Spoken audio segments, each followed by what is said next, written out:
लिखें।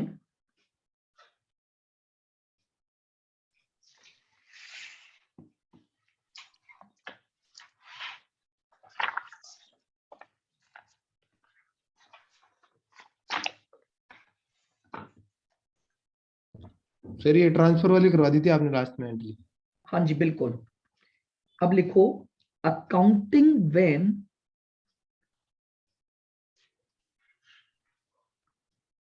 Goods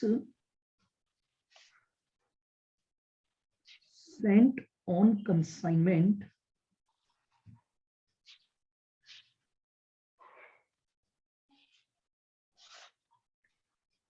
at invoice price at invoice price.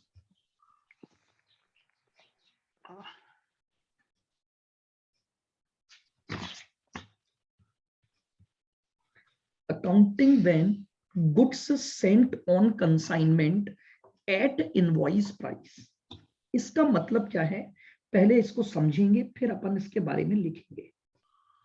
देखिएगा ये कौन है, ये है कंसाइनर।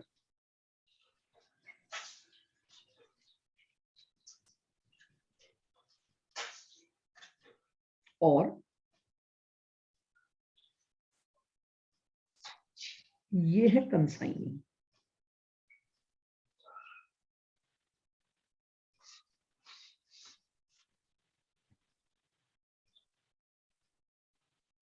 ये है कंसाइनी। देखिए कई बार क्या होता है, ये कंसाइनर ये नहीं चाहता कि इसके गुड्स की कीमत कंसाइनी को पता लगे। देखो क्या होता है, फॉर एग्जांपल मैं आपको एक नॉर्मल सी बात समझाता हूं। अगर मान लो कंसाइनी को उस माल की कॉस्ट पता लग जाए तो कंसाइनी में बी पॉसिबल आने वाले फ्यूचर में वो खुद ये सोचने लगे कि यार मैं क्यों कमीशन के बेसिस पर काम कर रहा हूं, इस गुड्स की कॉस्ट इतनी है, मैं ही इस गुड्स को खरीद के या बनवाकर और बेचने लग जाऊं तो बजाय केवल कमीशन के मुझे प्रॉफिट मिलने लग जाएगा। तो कंसाइनर कई बार ये नहीं चाहता कि कंसाइनी को उसके द्वारा दिए जाने वाले माल की कॉस्ट पता लगे। तो अब कंसाइनर क्या करे, तो ऐसी सिचुएशन में कंसाइनर क्या करता है, कंसाइनी को जब माल भेजता है तो वो इनवॉइस प्राइस पर भेजता है। यानी जो गुड्स कंसाइनर से कंसाइनी को भेजे जाते हैं वो cost plus profit that is at IP भेजे जाते हैं। आईपी मतलब इनवॉइस प्राइस। जब कंसाइनर, ध्यान से सुनना, कंसाइनी को माल भेजते समय कॉस्ट प्लस प्रॉफिट यानी इनवॉइस प्राइस पर भेजता है तो कंसाइनर के मन में जो बात होती है वो क्या है कि भैया वो नहीं चाहता कि कंसाइनी को उसके माल की कॉस्ट पता लग पाए, इसलिए मार्केट में कंसाइनमेंट के ट्रांजैक्शन एट इनवॉइस प्राइस चलते हैं। अब जब कंसाइनी को माल मिलेगा तो उसे उसकी एक्चुअल कीमत पता नहीं लग सकती है। क्यों? क्योंकि उसे ये बताया ही नहीं जाएगा कि इसमें इतनी कॉस्ट है और इतना इसमें प्रॉफिट है। लेकिन अब एक समस्या आ गई, जब कंसाइनर अपनी बुक्स में अकाउंटिंग कर रहा है इनवॉइस प्राइस पर, ध्यान से सुनना, तो इसने उसमें एक ऐसा प्रॉफिट एलिमेंट जोड़ रखा है जो प्रॉफिट अभी तक कमाया ही नहीं गया। आप समझ रहे हो मेरी बात को? एक्चुअल प्रॉफिट तो आप उस दिन कमाओगे जब कंसाइनी उस माल को आगे थर्ड पार्टी को बेच देगा। लेकिन प्रॉब्लम यह हो गई कि कंसाइनर ने जब कंसाइनी को माल भेजा तो उसने उसमें कुछ प्रॉफिट एलिमेंट इंक्लूड कर रखा है जबकि वो प्रॉफिट अभी कमाया नहीं गया है। तो अब समस्या ये आती है क्या आप अकाउंटिंग में उन प्रॉफिट्स को रिकॉग्नाइज कर सकते हो जो आपने कमाया ही नहीं हो? नहीं। जानते हो, बचपन से आप एक बात पढ़ते आ रहे हो कि अगर भविष्य में नुकसान होने वाले हैं उनको तो आप आज रिकॉर्ड कर सकते हो due to the prudent concept, लेकिन अगर आपको फ्यूचर में कोई प्रॉफिट होंगे उनको आज आप अपनी बुक्स में नहीं रख सकते। बट फिर भी कंसाइनर ने क्या किया? फिर भी कंसाइनर ने जो भी गुड्स भेजा उस गुड्स में क्या जोड़ा हुआ है? प्रॉफिट जोड़ा हुआ है। तो यहां पर मुझे कुछ एडिशनल एंट्रीज डालनी पड़ती हैं उन प्रॉफिट एलिमेंट को कैंसिल करने के लिए। यानी मेरी बात को समझना, जैसे ही कंसाइनर कंसाइनी को कोई भी ऐसा गुड्स भेजता है जिसमें प्रॉफिट इंक्लूड है, तो अब प्रॉब्लम ये हो गई कि आपने गुड्स भेजने की एंट्रियां और गुड्स की एंट्रियां प्रॉफिट को जोड़ के कर दी, लेकिन प्रॉब्लम ये भी है कि आप उस प्रॉफिट को अपनी बुक्स में रिकॉग्नाइज कर ही नहीं सकते। तो इमीडिएटली कंसाइनर को प्रॉफिट के कैंसिलेशन की एंट्रियां भी करनी पड़ती हैं। आओ मैं समझाता हूं कैसे। देखो, हर ट्रांजैक्शन को ध्यान से समझना। लिखो पहले,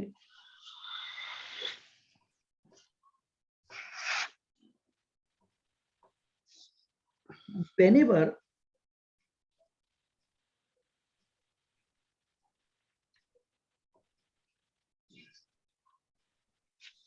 goods are sent at invoice price,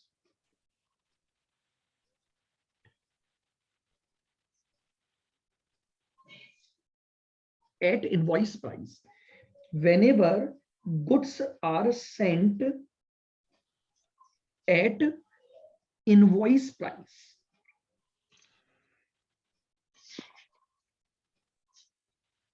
then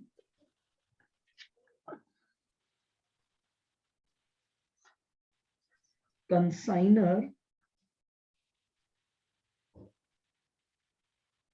has to cancel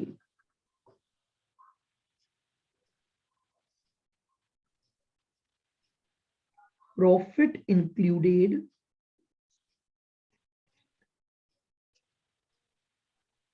then consignor has to cancel profit included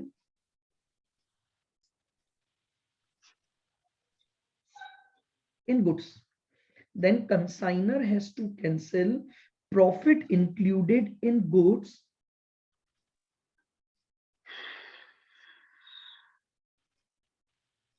through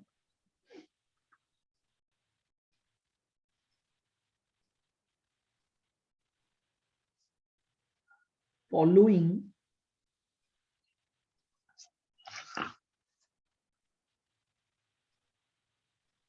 additional entries। बिल्कुल सिंपल सी हम बात कर रहे हैं, जब भी गुड्स इनवॉइस प्राइस पर होगा, इनवॉइस प्राइस पर होने का मतलब है उसमें प्रॉफिट एलिमेंट इंक्लूड हो गया, बट प्रॉब्लम ये है कि वो प्रॉफिट अभी तक रिकॉग्नाइज नहीं हुआ, तो मैं उस प्रॉफिट को अपनी बुक्स में नहीं रख सकता।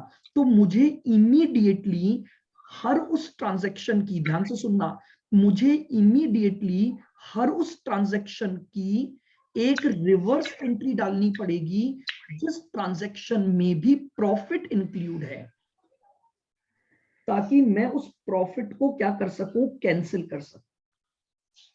केवल जिन जिन ट्रांजैक्शंस में प्रॉफिट इंक्लूड है मुझे उनको ही क्या करना पड़ेगा? रिवर्स करना पड़ेगा। आओ मेरी बात को बिल्कुल धीरे धीरे और ध्यान से समझना।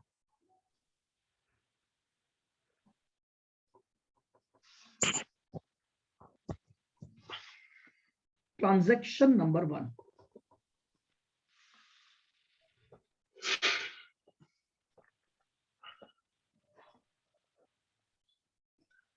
goods sent to consignee।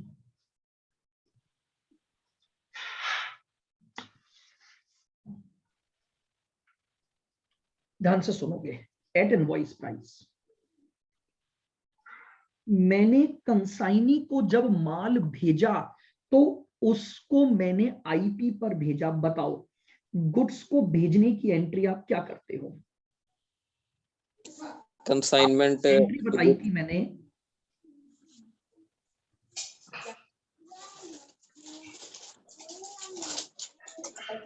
Consignment account debit to sent on consignment account. goods sent on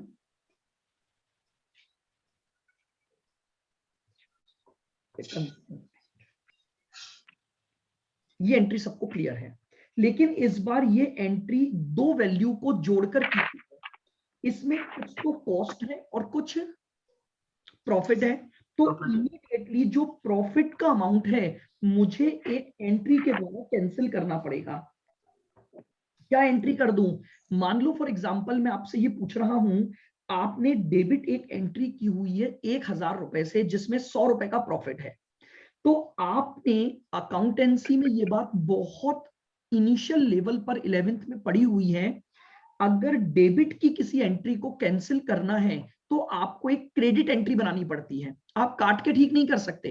ऐसा नहीं है कि आप इसको 900 से लिख दोगे, आपको ये एंट्री तो 1000 से ही करनी पड़ेगी, लेकिन इसका इंपैक्ट अब 900 रुपए हो जाए, इसके लिए इमीडिएटली आपको क्या करना पड़ेगा बताओ?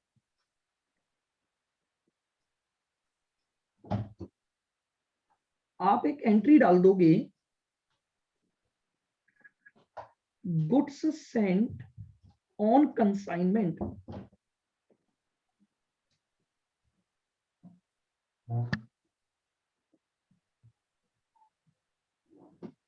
Debit, goods sent on consignment account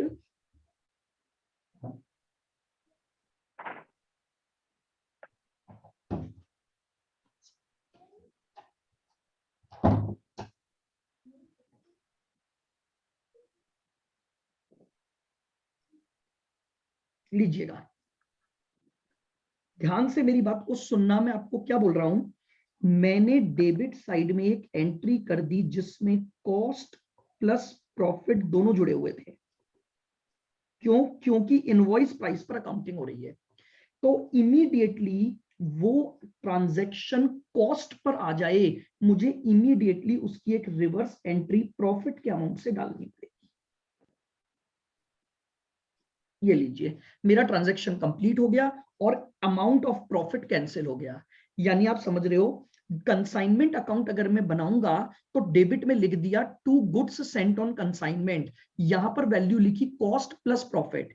immediately debit के में प्रॉफिट लिखा हुआ है, उसको कैंसिल करने के लिए प्रॉफिट के अमाउंट से क्रेडिट एंट्री डाल दी और कंसाइनमेंट अकाउंट में लिख दिया by goods sent on consignment. कौन सा अमाउंट? केवल प्रॉफिट का अमाउंट, या जिसे लोडिंग भी बोला जाता है। बताइए, क्या आपको लगता है जैसे ही मैंने प्रॉफिट के अमाउंट से एक रिवर्स एंट्री की, प्रॉफिट का अमाउंट कैंसिल हो गया? Yes sir. क्लियर है? बिल्कुल मेरे बात को बहुत ध्यान से समझना। मैंने जब गुड्स भेजा तो आईपी पर भेजा, तो इसमें कॉस्ट और प्रॉफिट दोनों इंक्लूड है। प्रॉफिट को कैंसिल करने के लिए इमीडिएटली मैंने इसकी एक रिवर्स एंट्री डाल दी प्रॉफिट के अमाउंट से, तो ऑटोमेटिकली मेरा प्रॉफिट का अमाउंट कैंसिल हो गया।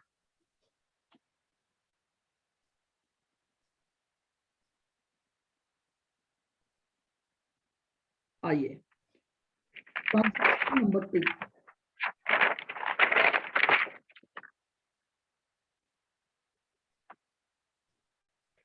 Goods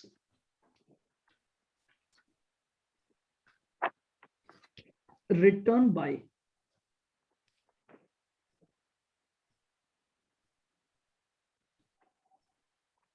consignee. जो माल कंसाइनमेंट पर भेजा गया था वो आईपी पर था, तो उसमें से कुछ माल अब कंसाइनी ने रिटर्न कर दिया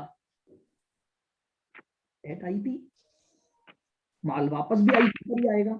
तो सबसे पहले तो रिटर्न की एंट्री बात करते हैं। तो रिटर्न की एंट्री बनेगी goods sent on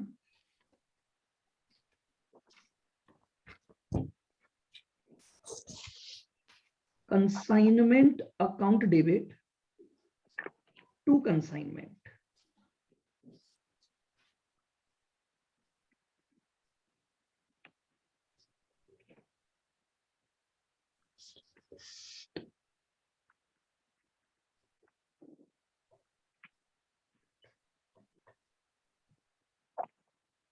return at IP, फिर वही बात आ गई। अब अगर मैंने रिटर्न की एंट्री आईपी पर की है तो अननेसेसरी इसमें प्रॉफिट एलिमेंट जुड़ गया, तो मुझे उसके प्रॉफिट एलिमेंट को फिर कैंसिल करना पड़ेगा।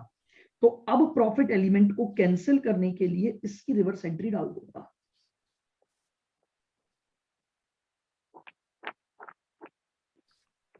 Consignment account debit to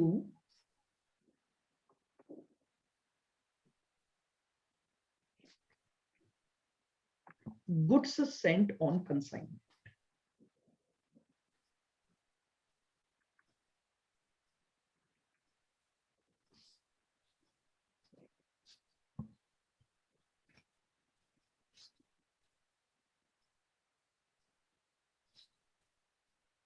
loading amount से ये लीजिए।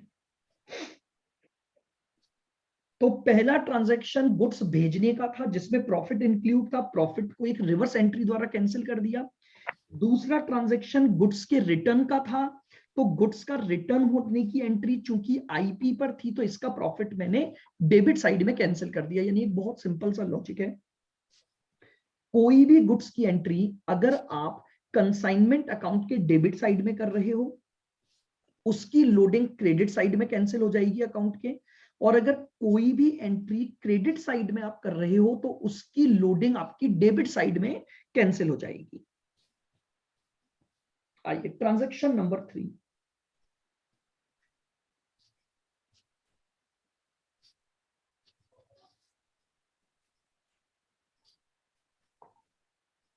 सर एक बार ये थोड़ा नीचे कर दो सर, ये देखनी है ऊपर हाँ वाली। जी, ट्रांजैक्शन 3। बस ध्यान रखना इधर एक तरफ आईपी कैंसिल हो रही है और उसके अपोजिट साइड में उसकी जो लोडिंग का अमाउंट है वो कैंसिल होता जा रहा है। आइए ट्रांजैक्शन नंबर 3।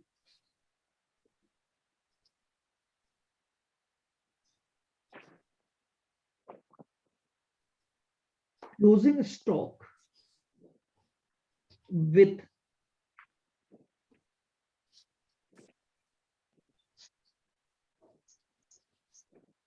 कंसाइनी। आइएगा, अब क्लोजिंग स्टॉक भी बच सकता है कंसाइनी के पास, तो कंसाइनी के पास जो क्लोजिंग स्टॉक बचा हुआ है वो भी तो आईपी पर होगा। समझ रहे हो, जब माल भेजा ही आईपी पर गया था तो उसमें से जितना माल आपके पास अनसोल्ड बच जाएगा वो भी आपके पास आईपी पर ही होगा। पहले तो क्लोजिंग स्टॉक की एंट्री आप क्या करते हो, स्टॉक विथ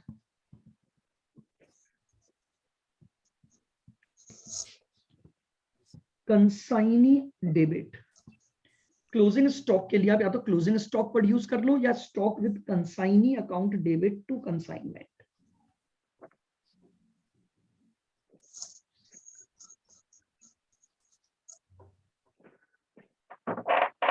ये एंट्री आप करते हो एट आईपी। लीजिए, अब मुझे पता है कि मैंने इस ट्रांजैक्शन को कंसाइनमेंट अकाउंट के क्रेडिट में लिखा है तो इसकी लोडिंग को डेबिट करना पड़ेगा। तो लोडिंग से एंट्री कर दूंगा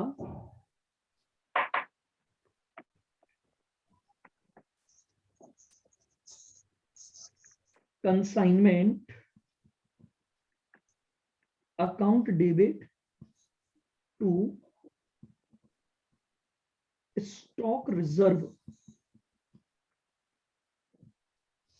स्टॉक रिजर्व बेसिकली एक नया नाम है जो इसलिए लिया जाता है कि ये बताता है कि स्टॉक, पड़े हुए स्टॉक में क्या लोडिंग इंक्लूड है, लोडिंग अमाउंट्स।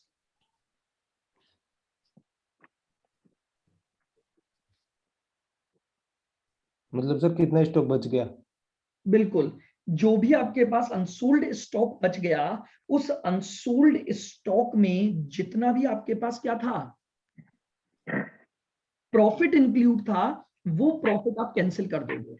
क्लोजिंग स्टॉक आपको पता है क्रेडिट साइड में आता है, तो क्रेडिट साइड में अगर क्लोजिंग स्टॉक आ रहा है तो उसकी लोडिंग डेबिट साइड में कैंसिल हो जाएगी।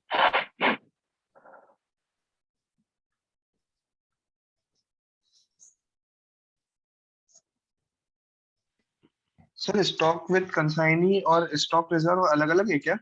हाँ जी, एक्चुअली में जो स्टॉक कंसाइनी के पास पड़ा हुआ है उसके प्रॉफिट को एक दूसरे नाम से कैंसिल किया, तो मैंने वही है, स्टॉक को ही कैंसिल किया है, बट उसका नाम चेंज कर दिया जाता है और उसे स्टॉक रिजर्व बोला जाता है ट्रांजैक्शंस में। है तो बात वही कि भैया मेरे पास जो मैंने स्टॉक दिखा रखा है उस स्टॉक में प्रॉफिट इंक्लूड है, और प्रॉफिट इंक्लूड है तो मुझे लोडिंग को क्या करना पड़ेगा, कैंसिल करना पड़ेगा। तो उस प्रॉफिट को कैंसिल करने की एंट्री है बस ये। The name of loading is known as stock reserve, उसे स्टॉक रिजर्व बोला जाता है।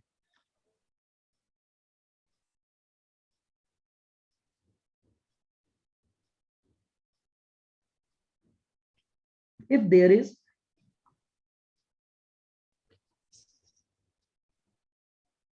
opening stock with consignee,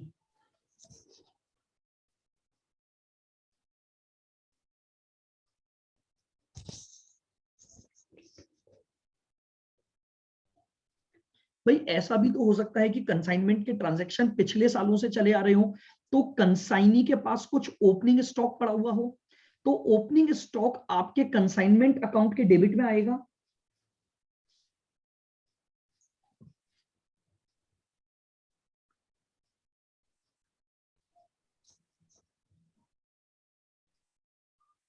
entry बनी कंसाइनमेंट अकाउंट डेबिट टू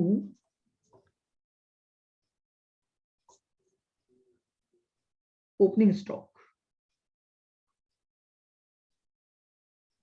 अगर कोई ओपनिंग स्टॉक आपको दे रखा है तो ये होगा एट आईपी पर, क्योंकि ट्रांजैक्शन आईपी पर किए जा रहे हैं। तो अब ओपनिंग स्टॉक मैंने डेबिट किया है, तो मुझे इमीडिएटली इसकी जो लोडिंग होगी वो क्रेडिट साइड में कैंसिल करनी पड़ेगी। एंट्री डाल दूंगा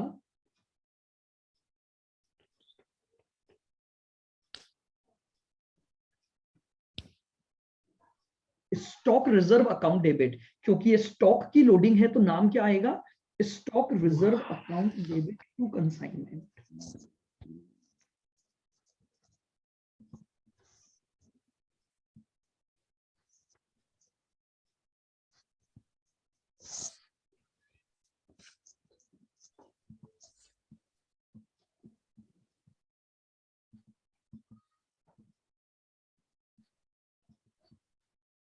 ये लोडिंग अमाउंट की एंट्री। तो देखिएगा पहला ट्रांजैक्शन हो गया गुड्स सेंट टू कंसाइनी, फिर गुड्स रिटर्न बाय कंसाइनी, फिर closing stock with consignee, opening stock with consignee, और transaction number 5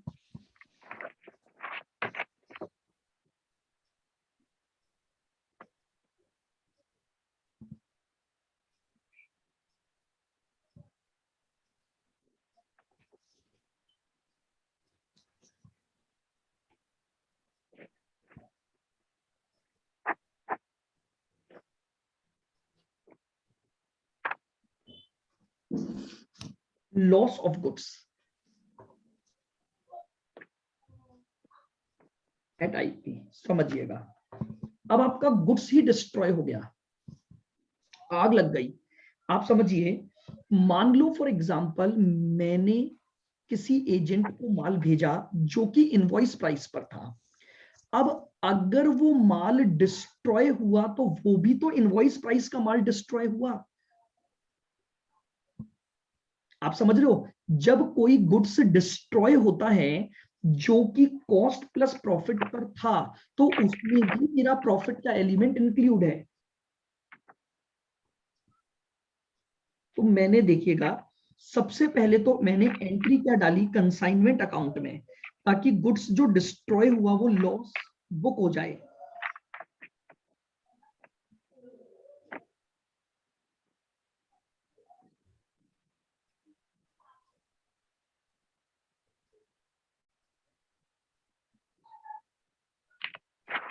abnormal loss account debit, या उस लॉस का नाम आ जाएगा जैसे loss by fire, loss in transit, loss by theft, जो भी होगा उसका नाम लिख दो। मैंने अभी उसको केवल एक नाम दे दिया, abnormal loss account debit to consignment. टूट के भी तो हो सकता है सर, क्या बोल रहे हो? किसी कोई भी चीज से वो गिर गई टूट गई तो वैसे ही। हाँ बिल्कुल, हर तरह के लॉस हो सकते हैं। Abnormal loss account debit to consignment. अभी लॉसेस को हम और डिटेल में डिस्कस करेंगे कि लॉसेस दो तरह के होते हैं, एक तो होता है नॉर्मल लॉस, एक होता है एबनॉर्मल लॉस। ठीक है, ये तो हो गया एट आईपी पर। पीएनएल में भी तो जाएगा सर ये क्या चीज? लॉस। भाई हम कंसाइनमेंट बना ही एक तरह से पीएनडल का नेचर रहे ना, अब पीएनडल थोड़ी बनेगा जब कंसाइनमेंट बन रहा है। तो भाई पीएनडल से आप नेट प्रॉफिट लॉस निकालते हो, तो वो नेट प्रॉफिट लॉस मैंने निकाल लिया ना कंसाइनमेंट का। Yes sir. कंसाइनमेंट का प्रॉफिट लॉस हम कंसाइनमेंट अकाउंट से निकाल रहे हैं बेसिकली, तो ये just like a P and L account ही हो गया आपका।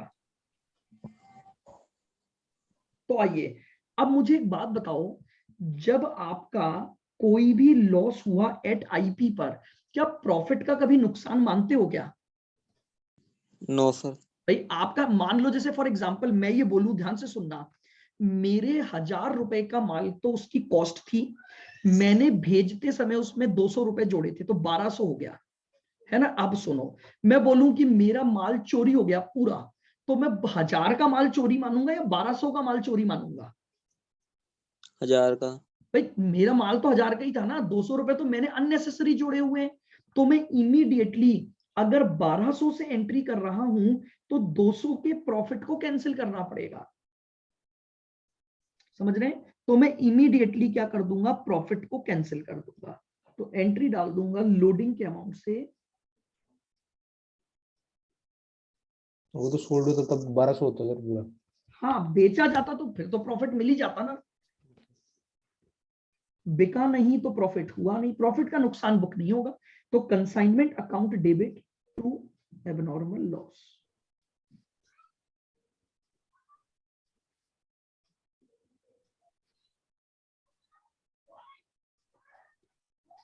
ये आ जाएगा लोडिंग अमाउंट।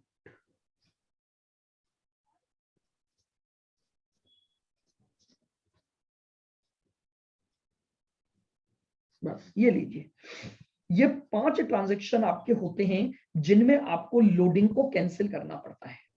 तो अगर कभी भी कंसाइनर कंसाइनी को आईपी पर माल भेजता है, यानी इनवॉइस प्राइस पर माल भेजता है, तो उस सिचुएशन में ये 5 ऐसे ट्रांजैक्शंस बनते हैं जिनमें आपको लोडिंग को रिवर्स या कैंसिल करना होता है। समझ में आ रही है बात?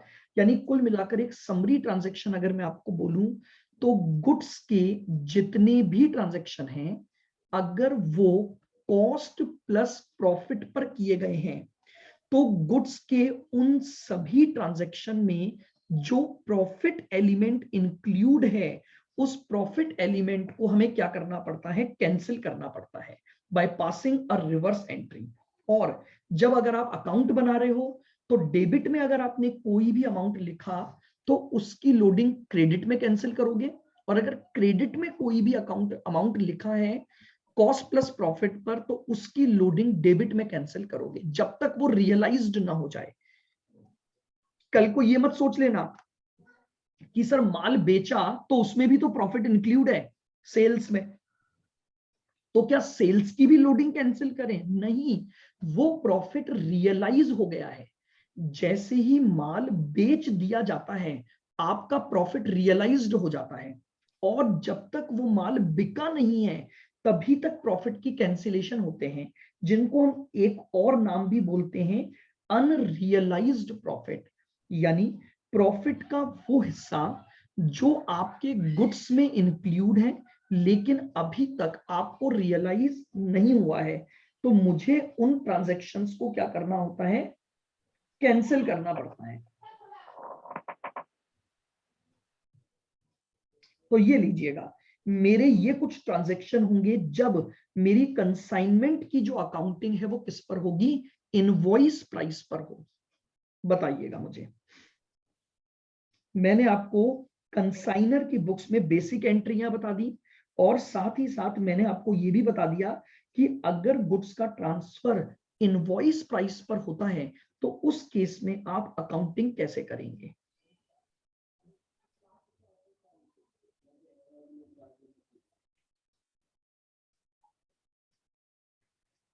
क्या ये सबको ट्रांजैक्शन क्लियर है बिल्कुल? Yes sir. Yes sir. आइए लिखेंगे example.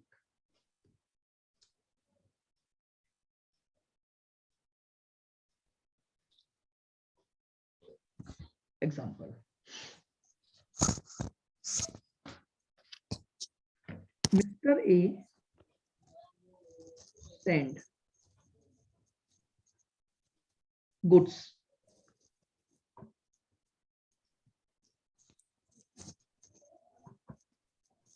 to Mr. B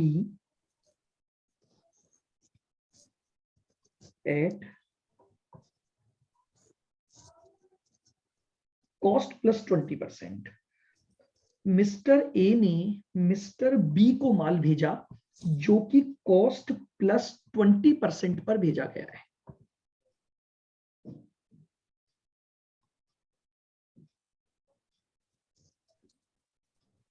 cost of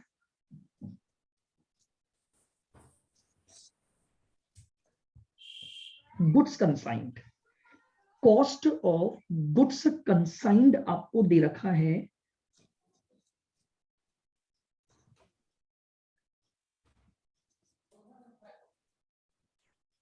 ₹80,000।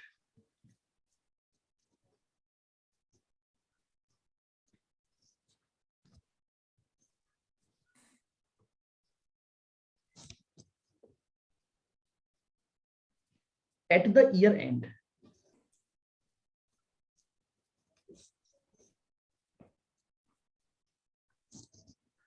goods of ₹16,000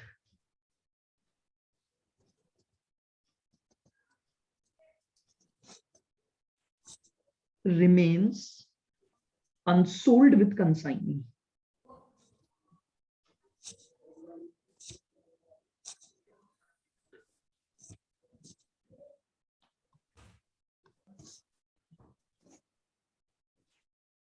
unsold with consignee लीजिएगा, ठीक है। 16,000 की वैल्यू का माल अभी भी कंसाइनी के पास अनसोल्ड बचा हुआ है।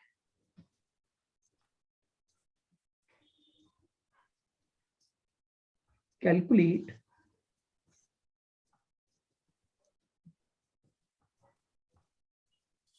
Amount of stock reserve.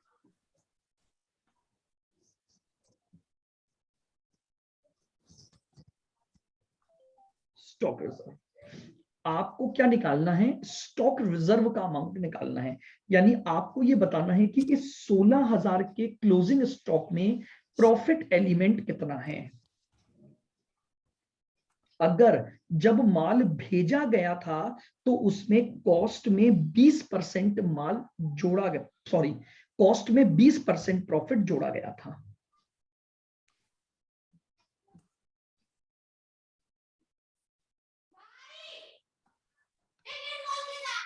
Simple सी बात करते हैं। देखो मुझे एक बात बताओ, अगर मान लो लेट किसी गुड्स की जो कॉस्ट है वो 100 रुपए है, तो जैसे ही उसमें प्रॉफिट जोड़ोगे, एज्यूम करिए सर ये अपन ने, हाँ अज्यूम करिए, लेट मतलब अज्यूम करना, तो उसका उसमें प्रॉफिट कितना हो जाएगा, 20 रुपए। तो बताओ उसकी इनवॉइस प्राइस क्या आ जाएगी? 120।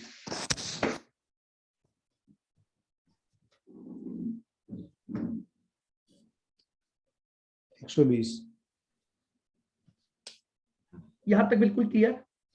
100 रुपए की कॉस्ट है, 20 का प्रॉफिट जोड़ा तो उसकी इनवॉइस प्राइस 120 आ गई।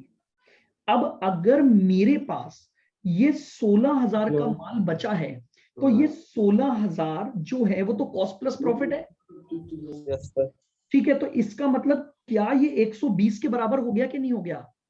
यानी यस सर। बहुत सिंपल सी अजम्पशन पर काम किया। बोले देखो, अगर इनवॉइस प्राइस 120 है तो उसमें 100 तो मेरी कॉस्ट है और 20 का मेरा प्रॉफिट है, तभी जाकर ये 120 बना। तो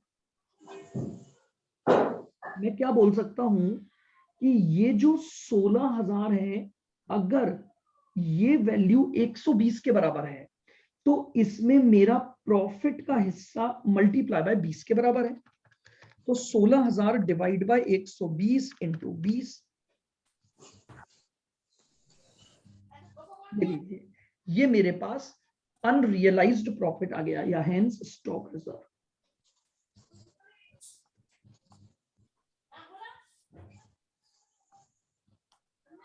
क्या मेरी बात समझ में आ गई? एक बेसिक रिलेशन से मैंने आपको करवाया। अगर मैं अज्यूम करता हूं कि मेरी कॉस्ट 100 रुपए आती है, तो उसमें मेरा जो प्रॉफिट है वो 20 रुपए जुड़ता है, तो तब जाकर मेरी एक सेल वैल्यू या इनवॉइस प्राइस बनती है 120 रुपए।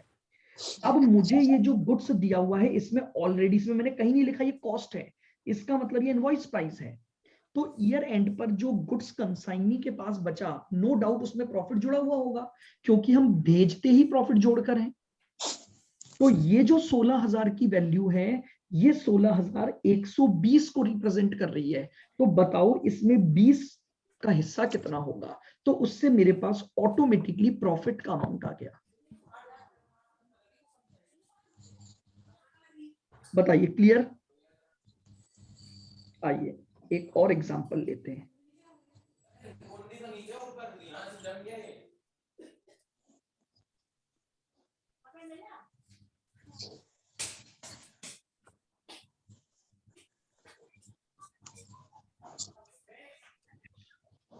Mr. X send goods to Mr. Y at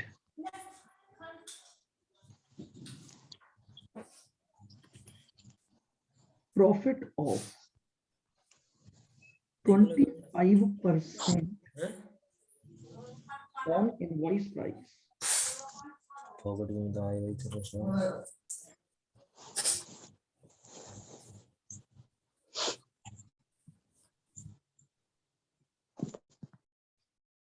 देखिएगा, मिस्टर एक्स जो हैं वो वाई को जब माल भेजते हैं तो 20% प्रॉफिट ऑन इनवॉइस प्राइस जोड़ते हैं। लिखो,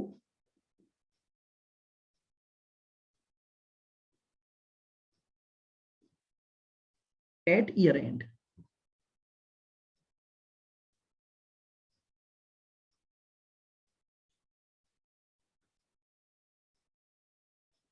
अनसोल्ड स्टॉक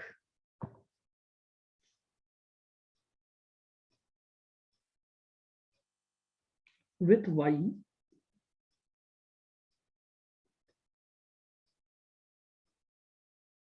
20,000। Y के पास जो अनसोल्ड स्टॉक बचा वो था 20,000। कैलकुलेट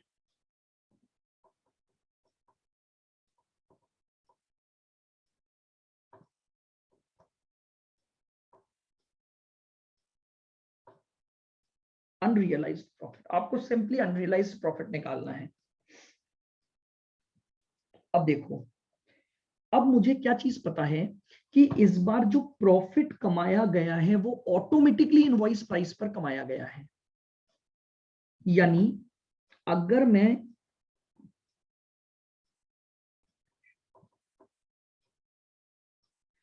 आपको ये बोलूं कि लेट इनवॉइस प्राइस अगर 100 है तो प्रॉफिट कितना है? 125। प्रॉफिट 25 है। इसका मतलब उस गुड्स की जो कॉस्ट रही होगी वो 125 125 नहीं 75 रही होगी। Invoice price sale cost price, cost 75 है। हाँ समझो बहुत ध्यान से, कई बार जब ऑब्जेक्टिव क्वेश्चंस आते हैं तो ये चीजें गलत होती हैं। मुझे प्रॉफिट का परसेंटेज जिस पर दिया है मैंने उसको 100 माना। अगर प्रॉफिट इनवॉइस प्राइस पर है तो मैंने कहा इनवॉइस प्राइस 100 है, उस 100 में 25% तो प्रॉफिट है, तो 100। और मुझे ये पता है कि इनवॉइस प्राइस हमेशा दो चीजों से बनती है, cost plus profit. Cost plus profit से। तो अगर इनवॉइस प्राइस 100 है और उसमें 25 का प्रॉफिट है तो कॉस्ट तो मेरी 75 ही बची होगी। ठीक है, मुझे कॉस्ट से मतलब अभी नहीं है क्योंकि मैं आपसे कॉस्ट नहीं मांग रहा हूं। एग्जाम में जब क्वेश्चन आएंगे तो वो बोलेगा कि इस गुड्स की कॉस्ट निकाल कर बताओ, तो आपको हर तरीके से करना आना चाहिए। तो अब मुझे बताओ, स्टॉक रिजर्व निकालना है मुझे तो केवल।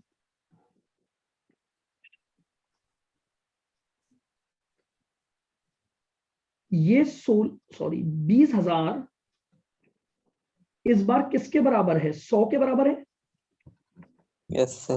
क्योंकि इनवॉइस प्राइस को मैंने 100 माना, तो ये 20,000 100 के बराबर है। तो बताओ 25 के बराबर वैल्यू क्या होगी?